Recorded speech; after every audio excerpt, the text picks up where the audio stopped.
Good morning. How are you today? Can you hear me okay? Okay, I'm excited to be here for a number of reasons. Let's see, I've lived here in the Southern California region for over 30 years. I did my research, my PhD and master's at USC, and did it in urban and regional economics, which included a deep dive into the local economies. And here I get to have, as the chief economist of the LADC, I get to actually have the dream job that an urban economist who studied the LA region gets to have, which is to actually talk about this stuff on a regular basis to groups such as you. I enjoyed my years teaching economics in the Cal State system, but anybody who teaches university level stuff, and especially teaches principles courses that are prerequisites for some other program, know that you're not really appreciated when you're standing up there in front of those individuals, much as you want them to understand what you're talking about. But, here I've got a captive audience. You guys actually, with that introduction, how could you not hang on every word that I have to say? So I'm just thrilled to be here today. And I would like to thank the Pat Brown Institute for inviting me to participate. Thanks very much, Rafe. You seem to have disappeared, but thank you very much. This is a great event. We hear all the time about LA being Tinseltown, the capital of the entertainment industry, or the entertainment capital of the world, and yet there are some key industries here in Southern California and Los Angeles County in particular that are essential to our entire national economy, and one of those is the international trade and goods movement industry. You've already heard a few numbers recited today. So I'm going to take you on a little tour of how things are doing in terms of the overall economy, just for a couple minutes, because that's an important backdrop to how the ports are performing right now and what we're likely to see in the near future. So I can't really see what I'm showing you, but I'll just tell you that I'm going to talk a little bit, very little bit, about the U.S. and state economies. I think you need to know how we're doing right now. Then we'll talk about how the ports are doing. So let's see here. Yeah, okay. First off, let me ask you by show of hands, how many of you feel like we're out of the recession? Okay, and how many feel as though we're not quite out of the recession? Okay, so this graph shows that technically we are out of the recession. The recession was that big dip that you saw a few years ago, and since then we've seen both nationally and statewide job gains that are quite nice, okay? But the fact of the matter is that a lot of people don't feel as though the recession is over, or if it has, it just hasn't quite reached them personally, or reached their households, or reached their businesses, and so that's an important concern for all of us. I think we need to all be concerned about that. You should notice, though, that California, which is represented here by the black line, has outperformed the U.S. in recent years in terms of job gains, and as a result of that, its unemployment rate, which you can see here, which was once much higher than that of the U.S., is now very close. It's closing in on the U.S. unemployment rate. It's typically higher than the national unemployment rate, but the fact of the matter is that when you look at the numbers, these numbers tell us the basic progress that the economy has been making over the last several years. By these numbers, by these gauges, we're doing okay. We're not doing great, but we're doing okay.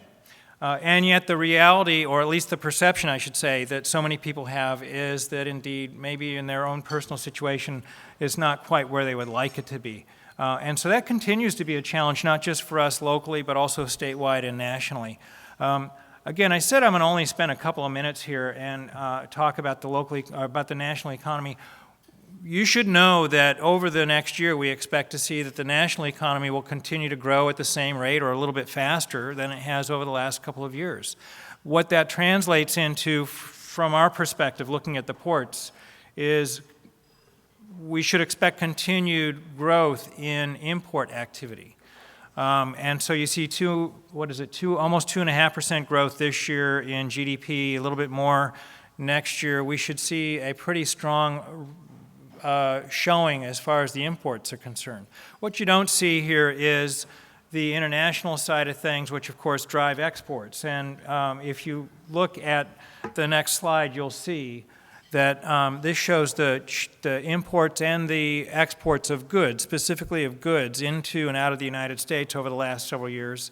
And it's measured in dollar terms. I can't see my slides up there, so let me just turn my attention here. So we were looking at somewhere over $2 trillion in imports over these last several years. You can see it's been on the rise, but this year you're looking at a slight dip. And then the green bars show exports, so we tend to have a trade deficit, and especially with respect to goods at the national level. We tend to have a trade deficit, so we've seen goods exports just above $1 trillion a year, close to $1.5 trillion a year, but for this year we expect a little bit of a decline. When we take a look in just a moment at the trade numbers for the ports themselves, you'll see that it is very much a reflection of what's happening nationally in these overall trade numbers. I'm going to go to this slide now, and the reason is I get a lot of questions about the ports and about trade, and one of the issues that has come up recently is the importance of China to our economy, to the goods movement part of our economy, and whether transitions that are happening in the country of China are going to lap up on our shores and have an impact one way or another, good or bad, on the U.S. economy and on the local ports. So you first have to look at this from the perspective of exports. So up here you see exports as a share of total GDP, and out of those goods exports, China is large, but it's still a small part of the total. And when you take, and this is only, what is that? I'm sorry, I can't see there. It's a little over 9%. When you slice and dice and you get to the part that China represents in the U.S. economy, it's a small fraction. So there are concerns about the Chinese transition from an industrializing, export-oriented economy to one that is more inward-oriented, more consumer-driven. And will that have an impact on the U.S. economy? The fact is the U.S. economy is still fairly insulated with respect to trade, and that these transitions that are going to be happening over the next several years, probably next several decades in China, will have some effect, but they're not going to have a dramatic effect on the overall picture for the U.S. economy and for its growth. Let's spend a few minutes talking about the local picture. So we're changing gears here for a moment. And you've heard this already from what was essentially the choir this morning, and we're going to have another choir here to talk about the ports in just a little bit. But these are very knowledgeable people, and international trade is a linchpin of the local economy.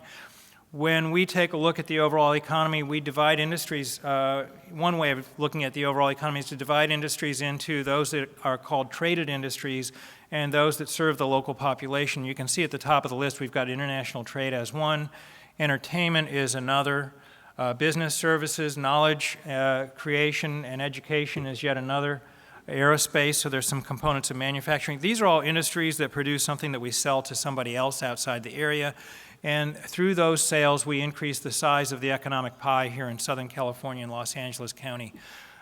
So that's important. Those are essential industries to our future growth, right? Over on the other side, the right-hand side, those are very important industries as well. You've got healthcare, retail, leisure and hospitality. Who doesn't like to go to a nice restaurant, right? So those kinds of things are important to our quality of life here in Southern California, but they are in part made possible by the growth and expansion that occurs with those industries on the left side. So the international trade and goods movement industry is one of those key industries that drives growth in the local economy. You heard with the earlier panel, there are good things that accompany that. There also are challenges that accompany that. There are some areas of Southern California that are affected adversely. I really have to applaud those who participated in this morning, the first panel this morning, for really shedding so much light on so many different aspects of this industry. We'll continue to do that with the next panel that will follow. Okay. So the overall economy is growing. We're adding jobs in just about every industry here in the local, that is to say Los Angeles County economy. We're expecting to add in the neighborhood of 100,000 jobs this year in LA County. As you can see there, we've added year over year about 85,000 jobs with a growth rate of about 2%. So the LA County's economy is adding jobs at about the same rate as the nation as a whole, 2% year over year, which is a little bit slower than the state as a whole, which is adding jobs at about a 3% rate. Notice that among those adding jobs, you have transportation and warehousing, as well as wholesale trade. So these are the two sectors that we track closely when we're studying the goods movement and international trade component of the local economy. Here's the picture for the two ports. You already heard about container activity, so the TEUs, 20-foot equivalent units. Those are what you're seeing here. So we're looking at the physical movement of these containers. The peak years were 2006 and 2007 for the twin ports. That's when we had in the neighborhood of 15.7 million containers passing through the ports. During the worst of the recession, you can see that port activity measured by containers dipped rather sharply, and then it came back.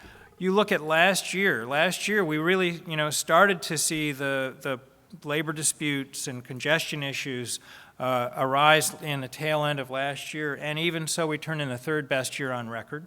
So kudos to both ports for accomplishing that. And then at the beginning of the year, you heard a little bit earlier in the first panel, we had this perfect storm of congestion and labor dispute that wreaked havoc in the first couple of months of this year, caused a diversion of at least some activity to the East Coast ports. You shift forward to the present time, you can see some year-to-date numbers there that show that in terms of total activity, we're about even with last year.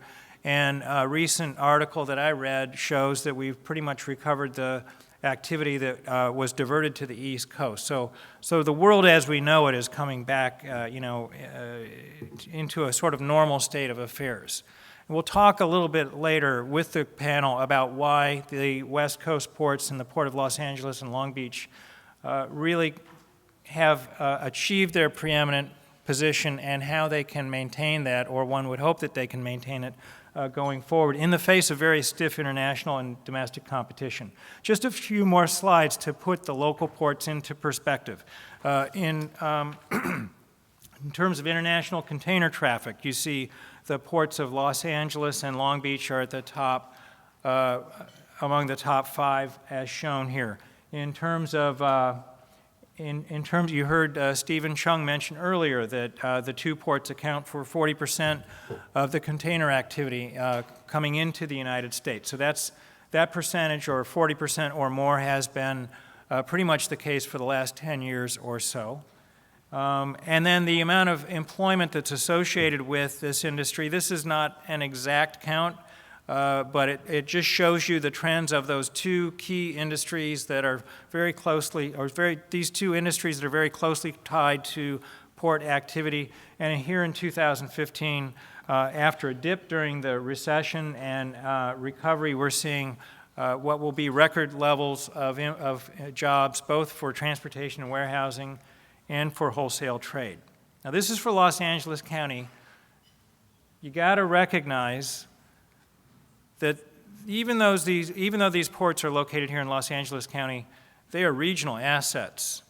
And this industry actually shows up in the adjacent counties as well. So here you can see employment distributed across Los Angeles County, which appears in blue.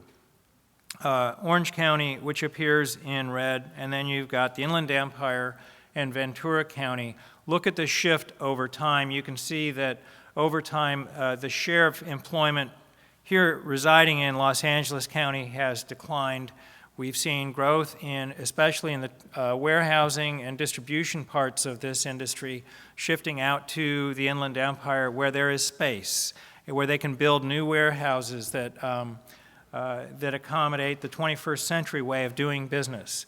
And so we're not just talking about something that's affecting the immediate area around the ports or just Los Angeles County, but all of the Southern California region. And then, of course, these are national assets, as you heard just a few minutes ago. There are a few other metrics that we track when we take a look at how the how the trade sector is doing in Los Angeles, and for several years running, the LA Customs District has led the nation in terms of the value of trade. So you heard a number earlier, cited $416 billion in two-way trade going through the ports.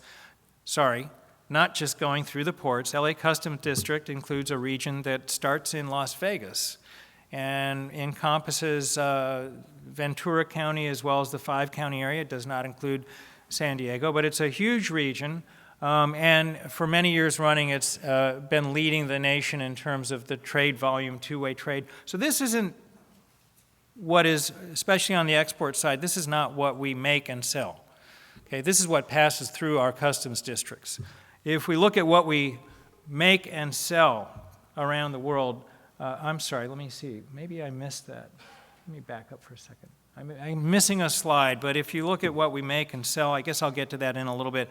There are some things that we make locally and we sell to the rest of the world, but what you're looking at here is just what the total amount of trade that passes through our ports.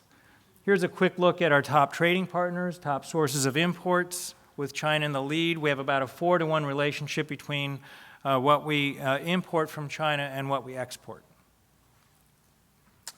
And these are the categories of things, the top categories of things that we import. And now take a look at the categories of things that we export, and you'll see a great deal of similarity between the two. Okay? So these are imports and exports. Okay? The stuff that we produce and export, you probably already know. We make a lot of transportation equipment, aircraft and parts, things like that are produced and sold here locally. Royalties from film and music. So when you think about exports, don't forget that there are services that are exported as well. And so one of the largest sources of export revenues for the Southern California region is actually in the form of the royalties that come back from the intellectual property, the television shows, movies, and things like that are broadcast and sold abroad. And then you also have petroleum products and precision instruments. I think you look at this list and you have to acknowledge that the Los Angeles County and Southern California region is an incredibly diverse economy that produces all sorts of things, many of which have direct links to the ports. Now, we typically talk about this discussion on the ports in the context of moving goods here into Los Angeles or into the ports and then shipping them or directing them to the rest of the country. But do keep in mind we have 10 million people here in Los Angeles County, 18 million people in the region. We have a huge market locally that these ports and the entire sort of transportation complex supports, in addition to supporting the movement of goods to the rest of the country. So that's one thing that we often overlook when we have these discussions of the ports. A great deal of what lands in the ports here actually stays local. So we're serving the local population in addition to the nation as a whole. Here's a quick rundown on some of the challenges and opportunities that I have seen in my experience in studying the ports. We have competition here, not just with the West Coast ports. We'll talk a little bit more about the challenge that the Panama Canal expansion may bring to the ports of Los Angeles and Long Beach. The ports on the Atlantic side of the country would very much like to get a bigger piece of the action. So there's some competition that our ports face. We'll talk about how they have risen to the occasion. There's very limited industrial space in the near vicinity of ports. So you heard in the previous panel about something called SCIG, the Southern California International Gateway, right? It's one of many areas where containers need to be moved. They need to be shifted from one mode to another. And the problem is that you've got such a built-out area in the immediate vicinity of the ports, it's very difficult to find space for that. In addition, that space is in competition, not just for those activities, but for manufacturing and other kinds of activities. So that's a real challenge for the ports themselves and the operators there. There's a labor automation trade-off that we'll talk about with our panelists in just a few moments. We heard some of the comments about freeway congestion as well as the pollution externalities that arise because, we're moving the nation's goods to other points, and as a result of that, many of our communities are adversely affected. And then there's port-related pollution. So I've also identified some opportunities here that tie in with many of those, and we'll talk about those in just a few minutes.